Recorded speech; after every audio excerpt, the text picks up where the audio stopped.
Welcome to... Whoop, hit the wrong button. Welcome to Popcorn Planet, everybody. So happy to be here live with so many of you amazing people in the chat. We got a really important show today. I've been spending a lot of time trying to get more information on this topic because it's a complicated one, and I want to make sure we handle this carefully. So I'm so glad that we have an expert to bring in on this topic. So happy to have her. You've seen her on News Nation with Brian Ensign and so much other. I'm so happy to have Jennifer Coffindaffer here live on the channel. Thanks for being here, Jennifer.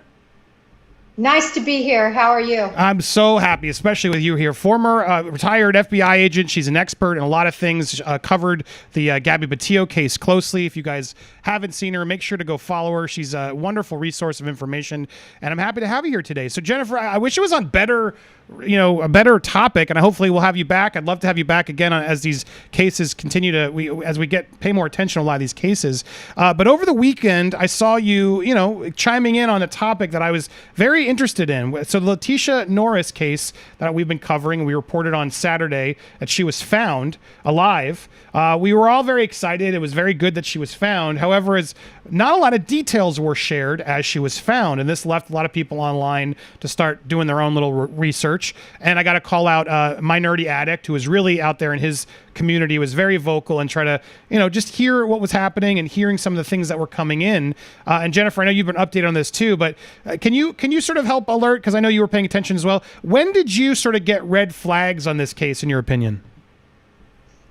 Well, I got red flags the minute I was asked to do some analytical work on it for News Nation. Whenever I do a story or provide analysis, I do a lot of work in the background. I want to find out exactly who the people are that we're dealing with in terms of the victims, possible suspects, just everybody to do with the case, so I'm aware of the details. And I was concerned about this case from the beginning, but it's also very important to keep an open mind in all of these cases. So often things are not as they appear. And the most important thing is we want to see people in this country not go missing and do everything we can in our power to bring them back when they truly are missing or in danger.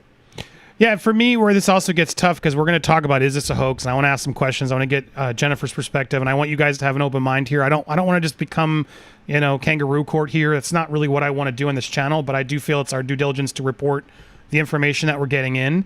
And there have been some now questions as to whether the search for Lateche Norris was in fact legit. I've yet to see actual evidence that they faked her being missing. That's the real thing I want to be clear on. And if Jennifer, you have more info, we'll get there. But overall, what definitely is sort of seeming clear is the GoFundMe is still up. The GoFundMe is still active. That's upsetting a lot of people now that has been found. Where that's going, how that's going to go places is also affecting a lot of people. And beyond that, I think a lot of people are really upset, Jennifer, and sort of their connection to the Gabby Petito case, where they used Gabby's name in a way that's, in my perspective, and looking online and where a lot of the anger is coming from, in a case that wasn't actually similar at all. As soon as more information came out over the weekend, Lateche's stepfather did a Spaces on Twitter with My Nerdy Addict. Jennifer was listening. I was listening. We were all sort of paying attention because the stepfather came in and started to illuminate us on more information about what happened, how she was found, etc., and then was very quick to say, well, there was no abuse. In fact, I'm going to play that clip first, because this is the first sort of red flag I had as they sort of talked about the fact that, because I appreciate the fact they were trying to quickly say, look, Joey's not a bad guy. I know a lot of the media is saying Joey's a bad guy, but what was frustrating, Jennifer, back me up, Cheryl was the one who was putting out the fact that Joey was a bad guy. So that was sort of the first sort of change of story that I noticed. Am I correct in assessment? Did you get that vibe as well? Oh, I'll say it wasn't a vibe. It was her clear words that she equated him to Brian Laundrie. She said he was a terrible person, that she felt her daughter was in danger because of his background, not only being an addict, but also his violent background in terms of arson. She painted him to be a real bad guy. So some days it's hard to manage. Everyone Most fights, definitely. right? Yeah, man. But the rate So of here- fights. I mean, Right. you and here's the clip where they to talk about the likening to Brian Laundrie, and it's just audio because it's from Spaces. to Right. Brian. Brian Laundrie, and That's My Because Nerdy they Addict fight with so much. Amir. that's not Right, fair. it's Well, not everyone fights at all. Everyone fights. I mean, Right. you and your your significant. You just said that some days it's hard to manage. Everyone Most fights, definitely. right? Yeah, man. But to raise the alarms nationally, internationally, you have people in here from around the world raise bells like that when it's not the case. Is I think Right. the community felt hurt. Gotcha. Well, we were most definitely concerned for Taja's safety because of how flighty Joey is. I want you to meet him, Nerdy, and you're going to meet him today. If you get out here to where we're at, you're going to meet him, and you will see like does he have the potential to just maybe snap and choke her out or something? Yep, he sure does. He sure does. He's flighty as hell, but but you really need to spend some time with him to see his genuosity. I don't know, man. He's okay. He is all right. He's an all right guy. The laugh is really uncomfortable for me. I don't find it funny. And his genuosity, even though he could just snap in a moment and choke her out, Jennifer. I mean, this is a weird breakdown of the guy, no? Yeah, and really, if you go back, there's 2 other spaces that she was on, she meaning Cheryl. And really to listen to and dissect those spaces are really the setup for how the public, I think, was so misled in this case. And then to listen to this third spaces with Amir coming on, it's really enlightening. It calls for a lot of listening, but you can know for yourself, and you can see the dichotomy in how they paint the situation and the inconsistencies are. Well, so this is where we saw this sort of report come out from a Nicole Martinez. And when I saw this, I didn't know if this was true, but it does seem that now that Amir has sort of verified that a lot of this, in fact, could have been true. And Nicole said, first, I'm close to the Norris family. This is firsthand knowledge. Lateche Norris is fine. Last night, Lateche and Joey stayed at a hotel with her parents and got drunk. Lateche and Joey spent the last few weeks doing drugs in a cabin in the woods. Lateche is completely fine and uninjured. Her mother, Cheryl, and Lateche agreed to keep her missing because they want to keep gaining money in the GoFundMe account. Joey wants to clear his name, but cannot when Lateche is refusing to come forward because she wants in on the money they are making. This is unfair to everybody involved and all the civilians helping to find her. So this sort of sums things up. And now when I saw this, I don't like to react to just a random egg account on social media. So like I'm curious because I want your info, because you are obviously a professional here, Jennifer. Like when something like this comes in, how serious are we to take these accusations? And as a retired FBI agent, what do you do when you start seeing things like this? Because the reality is they could be true, but then they also just could be someone stirring up drama, right? Right. On their face, I never take anything like this serious on their face. It has to be corroborated. This was corroborated, of course, by Amir himself. When he talks about having Jägermeister and Red Bull shots and partying and so on and so forth. So that part of this was verified. In addition, I think the fact that she returned to her existence there. But the reason for me that this stood out and deserved, led itself to being credible, was all the background information that I had been getting for days prior to this particular information. And it all just kept coming together, everything from their background, everything that was happening in this case. So that lent credibility when I saw this. Right. Definitely. So on its own, can't stand on its own as being credible. But when you add it all up, it's credible. So you were getting other intel behind the scenes, DMs, et cetera, that were starting to paint a picture that this was troubling. From day one. Things like what? Like what should we be, what's something to keep in mind on? What are the things that you were adding up together? Well, a couple of things that really stuck out to me, and you never want to judge anybody necessarily from their past, but there was a very long rap sheet and list of crimes that were associated with both Cheryl and Amir that were very concerning. In the federal system, we categorize different crimes that relate to current crimes. We call it a 404B situation, where instead of being a mistake or something not meaning to happen that's happening criminally, you can use somebody's background of crimes they've committed to show that this was a pattern, if you will. So as an example, Cheryl had an extremely long fraud rap sheet. That was always concerning to me, but I kept it in my hip pocket because that has to be shown that she's continuing these types of activities. But certainly for most people, they do not commit fraud and crimes like she had committed. So that put me on alert from the beginning. So secondly, go ahead. Secondly, I want to hear more. Secondly, Amir's rap sheet. That was concerning too. I also was getting information from friends of the family regarding the situation at their home, and that it was very difficult situation for Lateche, and that she in fact was in a much better place with Joey on the streets than at home. And again, I didn't take this on its face as being true, although I had several instances where I received information regarding this. I was concerned from the get-go regarding the GoFundMe.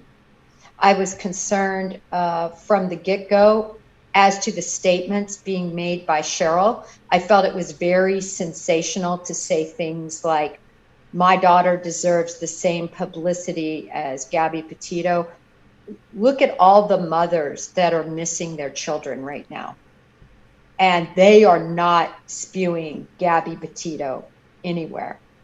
That is a very sensitive, we are all very sensitized by that case because it brought forth so much in the domestic violence realm, so much putting everybody on notice, including myself. Me now taking lots of time in my day now to go forward and try to help find the missing. It's become such an important part of my day, really. And I think the Gabby Petito situation for that. Boy, I could go on and on with Cheryl and her statements. Yeah, I mean, well said. I think and that's where I've gathered online. A lot of the anger really just comes from the connection because, and I don't blame the Petitos here at all. Like both parents got involved in trying to help this case once that statement came out, because I think they were, in one way, they were being challenged, right? In the second way, they really want to help people be found, and I think that's what they always are going to do. I don't think this case, and I hope, and I was hesitant to do this report because I don't want to discourage us from helping people. However, I think it's important. That's why when I could get Jennifer online, I was happy because I want to try and, what are the warning flags we can look for in the future to ensure that we're helping the right people. The problem is, scam artists are going to be there all the time. It's just like, you never know what you're giving money to. And on a GoFundMe, I think is the biggest lesson we can all learn. GoFundMe is the same as giving someone to the homeless, right? You don't know if that homeless person is going to actually use that money, use it for drugs. You don't know, right? You're given the benefit of the doubt when you want to help somebody. So part of me is sort of torn in this case because I don't really. Where I'm stuck is like, did they fake Lateche being missing? Was Lateche in on it? That's the real sort of line I want to know, more importantly. And I don't get the vibe Lateche was necessarily in on it. As you even just said, it sounds like Lateche was better off on the streets than with her own parents, in which case this is more of like a fraudulent case that the parents drummed up in their name of their daughter to try and get some attention. Will Lateche at least see some of this money to help her get off the streets, in which case that would be at least a good in this case? Do you see any potential turn where this could, be helpful for her, or do you think she could potentially be in this as well? Well, I have no information out there other than that message that you read earlier that Lateche wanted in on this money. That's the only information I have, that she had any part or role in this being spun up to what it is. I think Lateche is quite happy with her freedom and being homeless. I'm taking that from her actions. I'm taking that from the fact she's been on the streets before with him. I'm taking that from what Amir said. I know we can't pick and choose what Amir says that's true and what Amir says that is false. I would say merely with Amir, you just have to look at the inconsistencies and then make your own judgments as to what's true and what's false. But clearly, he said she wants to stay out on the streets. There's certainly, San Diego has amazing resources for the homeless. They provide meals, they provide shelter, they provide. And my understanding is from Amir, who sounded like he had been there, he said that they had set up a beautiful fort situation. I think he described it as having, I don't know if I want to say rooms, but compartmented off where Lateche had privacy. And it sounded like Lateche seems fine with how things are going. And I don't have any evidence that she was part of this scam. Yeah, I mean, and I listened to that Spaces. I missed the first half hour or so, but I heard the bulk of it. There was also a point where when they asked, like, would she see the money? And he was like, well, they want a car. And then there was a weird back and forth where he's like, well, I don't know. I have to talk to Cheryl about that. Where I'm just like, what? Talk about what? Isn't it money to help Lateche? The inconsistencies, I think, are the best way to sort of sum up the whole conversation with Amir, because there were moments where I did feel like he was just trying to offer a little bit more transparency, even against Cheryl's wishes. Like, I did believe that. And I think he was trying to, like, but then he ended up with his foot in his mouth because there were clear problems with this case that have blown up in their faces. And I don't know, I don't necessarily blame Lateche because I agree there's no real evidence of that. However, it does seem like there's a, sensationalize this story way too much. That to me is the biggest, I think, red flag and problem of this. And it does seem, in my opinion, again, with some speculation, but maybe you'll say it more forthright, but it does seem once the donations started coming in, they weren't quick to turn it off because they needed help. And in some ways, that's what needy people on GoFundMe do. We need to be more aware of what GoFundMe is. It's not a guarantee to do anything. Now, that said, some people feel ripped off. I see some of them in the comments, and some have tried to shut the GoFundMe down. You can report a misleading GoFundMe. However, I don't know if it was misleading because the costs that they were raising were from the beginning where we're going to go to San Diego. It's going to put us up in San Diego, and we're going to look for Lateche. And legally, I mean, did they do anything criminal there, Jennifer? I mean, they did do what they said in their GoFundMe, correct? I don't know. I think that certainly law enforcement needs to take a look at this case. And the only reason I've come forward and at least tried to get the information out there is these types of situations are really a slap in the face for all those trying to find the missing. It puts a black eye on the potential that somebody is really not missing and that a scam is being run. And for all of us that are part of this effort, whether it's everybody like yourself and so on, and social media and media that are trying to get names and faces out there so people can get found, this is the last thing we need. And that's the reason I've come forward. But to the crux of your question is, could they be in trouble for fraud in this case? I'll be interested to see if somebody picks up this case, and I want to see where the money went and where the continued money that is coming in, where it's going. We know for a fact that they have serious financial issues, meaning Amir and Cheryl. And that's another thing we have to consider from a motivation standpoint. We always look for motive in any crime. And even though you don't have to prove motive, it's helpful to know if there is a legitimate motive. And there was a legitimate motive here. Cheryl and Amir are in financial distress. Well said, and I see some of your comments. There are, in fact, some actual missing people. We are going to take the second half of the show to talk about that, so don't go anywhere. I do want to just, obviously, I know we promoted this story, so I felt like it was important that I updated you guys, so you guys were alert, so you could go do your own homework.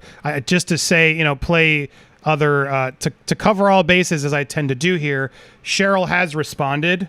Not more recently on Facebook, and she said, I find it utterly disgusting that a handful of people are mad that my daughter's not dead or no longer missing. Be mad, say what you want. I couldn't care less. My baby is okay. I can't hear anything else. I'm not sorry that I asked for a moment of privacy to let shock subside and for us to make sure the proper steps are taken with law enforcement to update her missing status were made a priority over you getting your story update.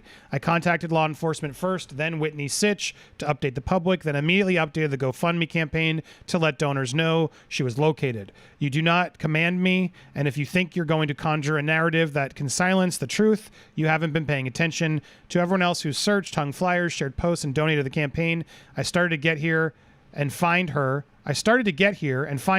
submitted leads, gave words of encouragement, supported this effort in any way. You made this possible. I will forever be grateful. Stay safe out there. Thank you for being good human beings in such a dark time. Thank you for seeing us. No one else matters. What is your response when you see her, sort of that's her response to all of this? Well, she starts off with a lie. And it's an unequivocal lie. Because they found her Friday. And they did not notify the San Diego Police Department until Saturday afternoon. So that's a lie. She didn't immediately let law enforcement know. And she let TMZ know. I know the stepfather did too. Or I'm sorry, the biological father, as I recall.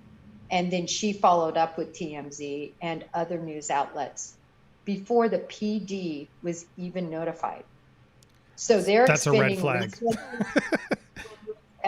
That's my first take. When I see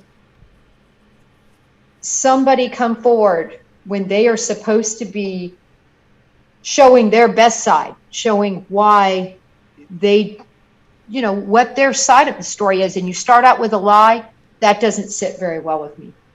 Don't start out with a lie for your side of the story. It only hurts her, really. And then on the other side of the coin, what was really disturbing was, as Nerdy Addict had sort of really helped this case and sort of put the word out there, what was also very telling was Amir was very quick to change his tone as well. And in fact, I think you knew some of this. He started with death threats, is where this sort of, he started then minimizing, sobriety, which I know Nerdy Addict he's an addict and he has a lot of people in his community, and I'm not one to judge. Good on them and their sobriety. That's a massively difficult thing to do.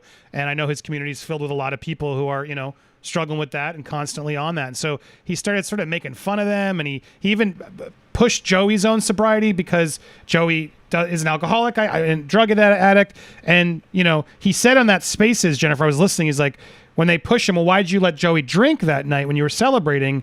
He sort of then revealed, like, well, I wanted to test him to see, what was going on. It was, I definitely was doing that on purpose. And it was just a very weird, like, manipulative and, again, inconsistent things that he's been sharing. But, then when Nerdy Addict sort of shared me, now Amir has deleted his Twitter. I invited Amir to the show to hear his side of things because I do try to hear everything I can, and I had questions for him. And he's welcome to try and respond if he'd like to, since I've put all this out there. Any of them can. But Amir has deleted his Twitter, and he started to get very aggressive. I think you were sent these as well. Come for my family, I will kill you. I'm not your entertainment. I gave it all. You're all just addicts, though. You're a liar, Nerdy Addict. You were never coming to meet my family. You never truly cared. That's another lie. That I spoke to Nerdy Addict. I know he cared, and I know he was trying to, but I think he got weirded out, justifiably so. And I'm glad he didn't meet this guy, because who knows what would have happened. But you exploited and embarrassed me playing games while everything was exposed. Your leader, never mind, I choose violence. Your leader here, your community wants Letitia's donations really bad. Reminds me of drug addicts. Are you effing serious? I'm effing angry. My family's lying. Prove it. I know what you're just gone through. You weak Fs want to exploit. Betrayal hurts. But anyway, it just got uglier and uglier as Mir sort of kept digging this hole. Again, not a good sign, and proving the sort of people that they seem to be, sadly. What's your take on all this? Yeah, I concur with that. To me, they should be contrite, apologetic. I was sending in questions to Nerdy Addict as that Spaces was going on to have people ask. And, one of the questions I said was, ask him if he has any regrets.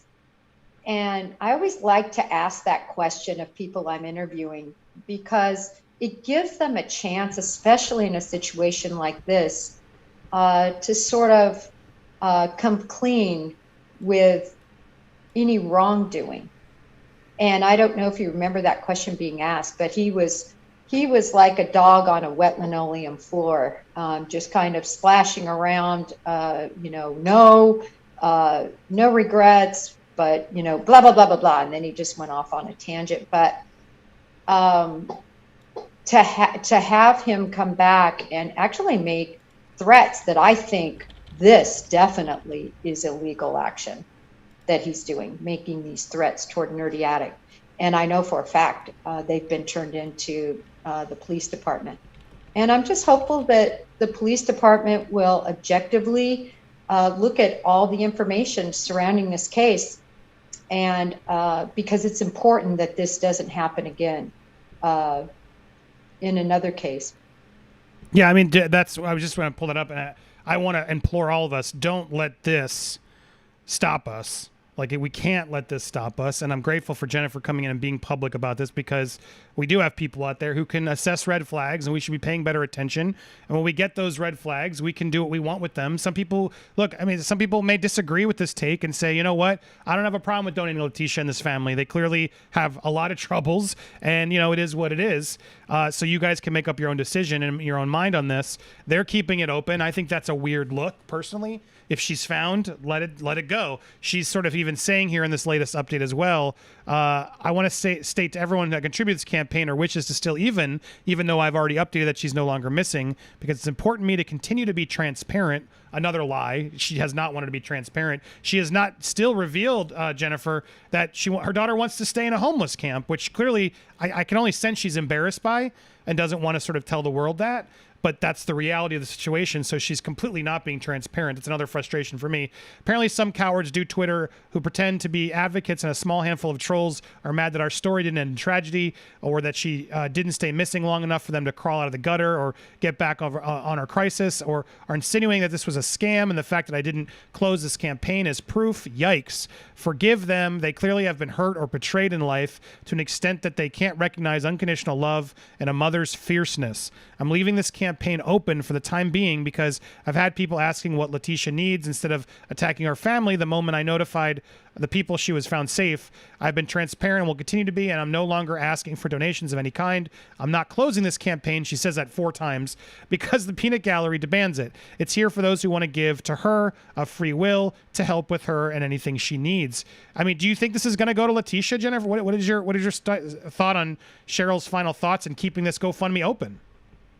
I am surprised that she would keep it open. I think it is wrong on so many levels. I doubt Lateche is getting any of the money other than the money they got partying that night. I'm sure that GoFundMe money was used to buy whatever they had to party.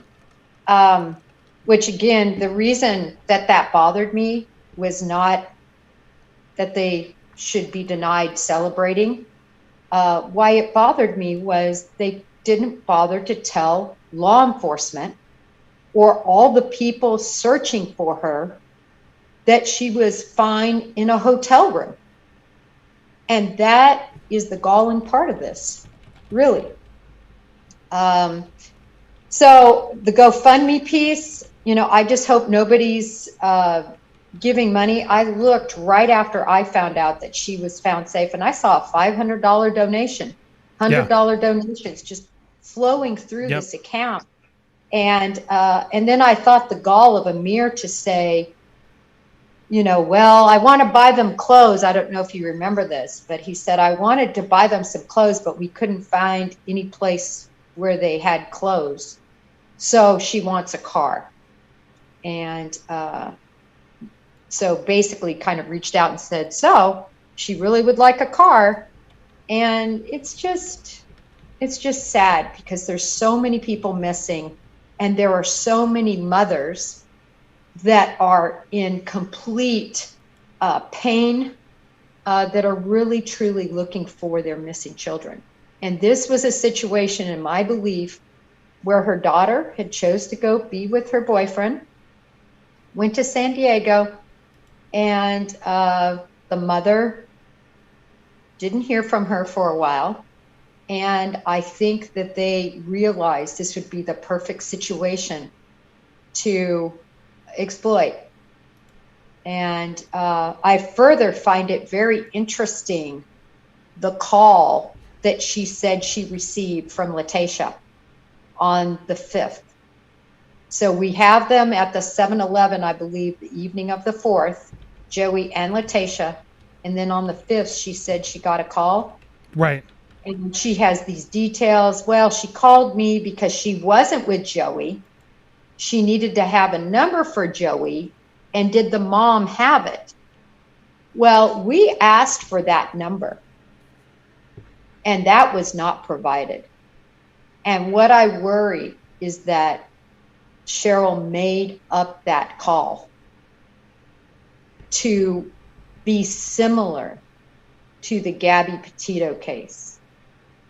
And, you know, maybe I've just had too many cases over these past 28 years where people actually do things like this. But that was my first thought when I found out that she wouldn't forward a number, and if you listen to the details of that call, if you listen to all the 2 different spaces, it changes. Also, if you listen to the Brian Inton interview on Banfield, more inconsistencies about that call. So I was troubled as to whether she even really got a call where the last words were, I love you and I love you more. Yeah, I mean, I go to that place and it's like I want proof of it, but yeah, the more I was being very hesitant, as I think it's important we all be careful, especially with this platform. I didn't want to I don't want people to think that this is all more of this will happen, but the reality is there's a lot in here that just doesn't look good. Let's be honest and call it what it is. And I think, and I'm grateful for you sort of really using your know with all, your expertise to really help ground this in reality. I hope Lateche is able to get informed on what's going on. We can really hear from her. At the same time, who knows if she's involved or not? It's unclear. Why would she want a car if they're homeless in a nice place they need? That seems like almost, where do you park it? It's just, I have so many questions that come about where it's like, it's nothing's lining up. At the same time, I think there was a lot of people that were just so quick to turn this into a kangaroo court that I think we do need to be better on both sides a bit. Look, spread the truth, put it out there, make it clear, spread the word. But we don't have to resort to this screaming back and forth and violence and stuff that I saw on both sides, to be perfectly honest. I wanted to have just a civil breakdown of what's going on and what's happening. So I applaud everyone out there who kept this civil and was respectful, but getting the real facts out there. So bravo. And thank you, Jennifer, for doing that as well. Before I let you go, and before I clip this and end this, I do want to end on a real missing person case. I see JB and a lot of people are starting to get out, and this is right here in my home. Newport Richie's really close to me here in Tampa, and Kathleen Moore is missing. We're going to do more in depth in the next part of the show, but before I even trim this, I want to make sure you guys got this information. Let's find Kathleen Moore, because this one seems real. 34 years old, black hair, brown eyes, last seen November 29th in Newport Richie, last seen wearing black shirt, black jeans, black shoes. Call Pasco Sheriff's Office. They're continuing to search for Kathleen Moore after she disappeared. She went missing last week while waiting for an Uber. Her last known whereabouts are in the area of Carmel Avenue, where her boyfriend lives. No other developments yet. However, we need to obviously track her down and figure out what's going on. This is a missing person case, not a criminal case. No one's been identified, and there's no person of interest. But let's see what we can do. We'll break down more of this information as we can. But let's keep searching, guys. They're not all going to be, Jennifer, as we wrap this up, what is your advice as we sort of keep our energy going and positivity to try and find these real missing people? What is your take for us and advice moving forward to not, give up, but also be careful? I think we need to definitely scrutinize the cases that come through. But all in all, for the most part, I believe people are good people, that these cases, for the most part, are legitimate. And I did want to say, too, that in regard to the Lateche case, for me, this is a closed book and closed chapter. I don't plan to really talk much more about it. The evidence has been collected that we have, and spaces and other evidence, all that will be, has been transmitted to the San Diego Police Department. And it's a closed chapter for me, with the lessons learned, gleaned from it. And to me, my energy, and I hope the focus of everyone in your audience, is to focus on these important missing person cases. And that trajectory and that energy just needs to be kept at a high level. And that's what I would say. Let's keep trying to bring these people back home. Yeah, well said. Just to wrap up, so we have all our loose ends tied. Sir Nerdy Addict, who was on top of this and was putting both sides out there, which I appreciate when people do that. He said all the information has been handed over to the investigator, so that's being handled by the professionals. We'll let them do it. The GoFundMe is still active, according to, as we tape this. Also, Brian Enton did confirm San Diego police did finally come out, but they were very quick to say, this Norris was not and is not the victim of any crime, which was telling. Last thing, actually, because I'm curious from your insight, it really did feel like we almost pressured them to make her at risk. Did you get that? Why? She clearly wasn't at risk, it seems. But then as the media and the onslaught took over, pretty much overnight, San Diego said, okay, she's at risk. Why do you think they did that? And then do you feel like this is sort of like a "we told you so" in their press release? Well, I do believe, and I think I told you from the very beginning when you asked me when did I have concerns. I had concerns from the get-go. When I spoke on News Nation about this case, it's very important, even if you have concerns, to keep the missing person at the top of why you're doing something. And when you looked at the background of Joey Smith, when you looked at the words being said by Cheryl, which is the main thing we had to go on, when you looked at that, we had to err toward the side of believing Cheryl and err toward the side of bringing this young woman, Lateche, home or finding her. And so I think that's why many of us were pushing, concerned about the domestic violence aspect. We know that she has a court date coming up, I think on the 21st, her and Joey, for a violent domestic violence situation they were both involved in, where they were both charged. So we know that she could possibly be in danger from that aspect. And we did push, I think, to make sure that she was considered in danger because of the domestic violence background. And I think the police, because they get to have the one-on-one interviews with the people making the allegations, they best know how to judge what they're being told. And that was something that we did not have, at least I did not have. And Nerdy Addicts folks did, and the Twitter sleuths and other people in law enforcement. Well, I mean, it's also interesting because I'm getting to, even while we're live, getting more Nerdy Addict to put this out. Like, she was, for those that don't know, they didn't find her. According to the stepfather, she called them and then they connected. They flew out and were looking for her. But what was very weird is she was literally a minute away from the last location at 7-Eleven. She was found at this library, according to here to Nerdy Addict, who says a minute away from where she was last seen. You'd think if you went out there and cops, parents, whoever, Jennifer, the first place you'd see is, oh, there's a homeless encampment by the 7-Eleven where she was last seen. Let's go check it out. Again, why do you think she suddenly became at risk then with the cops in San Diego, and then not have them at least go check that area when the media was starting to pick up? Well, it's my understanding that there was a lot of they were transient. You know, they would be at the library at one point, which is where they ended up where they ended up being found, if you will. I don't want to even say being found, because Lateche called Cheryl. Right. And they, met at this rendezvous point at the library. But it was my understanding that this wasn't the only place they had camped, that they had been at other places. And we certainly had information from other people regarding sightings that weren't at this exact place. So I think because they were in some sort of transient nature of their existence in these days.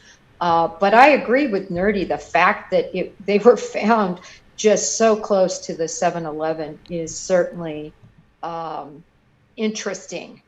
If they were truly out there beating the bushes, as we call it, looking for them in that area where they were last seen. Well, they had a lot of money the vacation in San Diego, it seems, is how this really now looks, sadly. And the fact that they're keeping it open to get more, allegedly, for Lateche, who they haven't even put on camera, to me, also a red flag. You'd think you'd be pretty quick to at least have a photo or something, or just some thank you to the community better than they did, instead of being so aggressive with the community. Again, all sad things to get. Look, I don't judge anybody who's going through addiction. I don't judge anybody homeless who chooses to be homeless. That's not what this is about. And I saw a lot of people doing that online. You guys should be better than that. It's not what this is about. This is about deception and what we were told and the honesty about it. And that's where I think a lot of people are getting frustrated, along with the connection to the Gabby Petito case, which puts the Petitos, and the Schmitts in a weird spot when they're trying to really, and I believe are, and I don't blame them at all, and I encourage them to keep doing what they're doing, and we should help them as much as we can. This isn't about them, but sadly, Cheryl made it about them, and then knowing that this really wasn't as serious an issue is really sad to learn as this uncovers. So, well, look, I'm with Jennifer. To me, this is pretty much a closed case, unless something else comes up or they can prove otherwise, and I can update you guys. Consider this the warning that the GoFundMe is still there.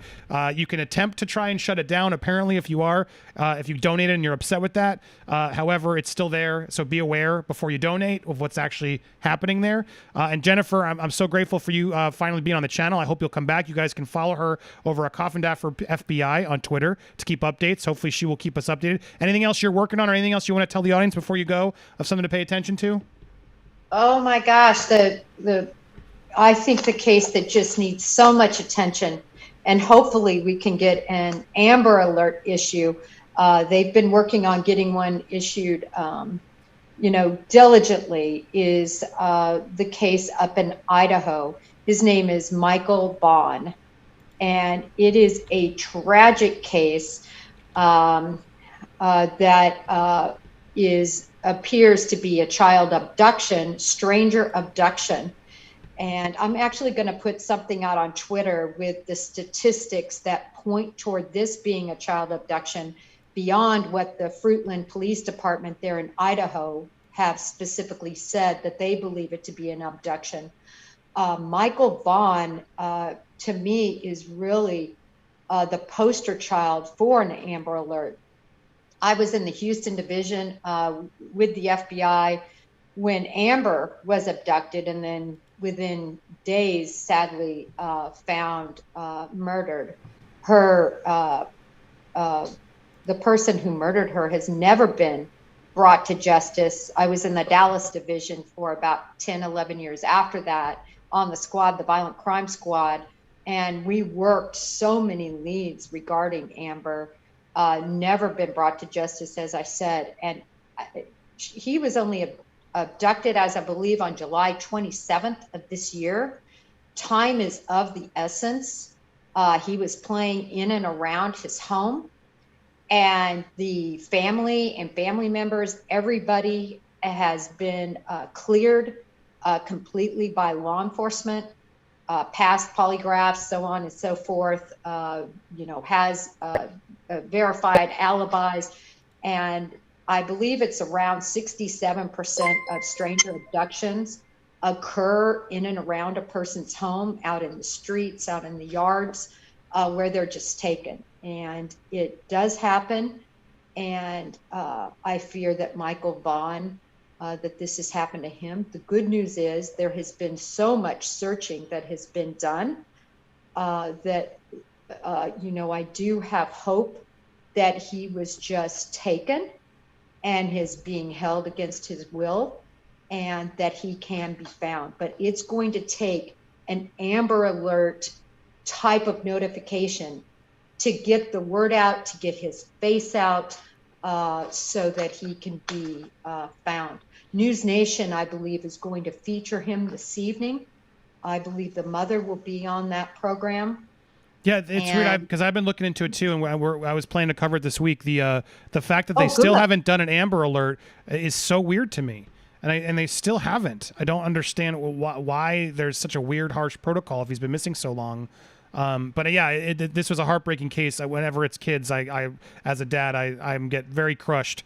But yes, they called him Monkey, Michael Monkey Vaughn. I was aware of this. This was on deck for this week, so I'm glad you brought it up, and I'm glad to hear News Nation as well. We'll keep you guys posted, and I'll send you more links, and we'll keep you updated through the stream. But really, really good case you're spotlighting there, and weirdly encouraging to hear from you that there might still be hope, because obviously July 27th, you'd think there is none. I mean, it's still not good news by any stretch of the imagination, but if we can get him alive, that's obviously the best case scenario we can hope at this point. So to hear your insight on that is at least encouraging in that regard. But yes, everybody, especially if you're near Idaho, and have any information towards this, please reach out. The number's on screen. There is a reward, but we should be doing it beyond just the reward's sake. But really well said bringing that up. Wonderful to talk to you, Jennifer. I'd love to have you back. You're always welcome. If there's a case you want to bring up or anything you want to chime in on, please know you're welcome here always. I know the community loves you. So thank you so much for coming in and offering your insight. Any final words? No, just thank you. I appreciate this platform you have, that you're using it to positively try to bring forth these missing children cases. And I know other cases as well, but I just love the idea of your platform and what you're doing. And I appreciate the time to let you know why I was concerned about this case, and moving on from it, of course, but we need to remember the lessons. So thank you. Yeah, of course. Well said. And I'm glad it can bring us to the point to focus on some important ones. So let's keep the focus on there. You can go follow Jennifer on Twitter. Thank you so much for being here, Jennifer. Wonderful to have you. Enjoy your day. And thanks to all you guys watching on the replay. We're going to clip this, but if you're watching live, don't go anywhere. Just want to end this here so you guys have a full video to watch later when I trim this. Jennifer, thanks again for being here. We'll see you soon. Thank you, and thanks to all your followers. Thank you. Bye. Appreciate it so much. If you're watching live, we're not done.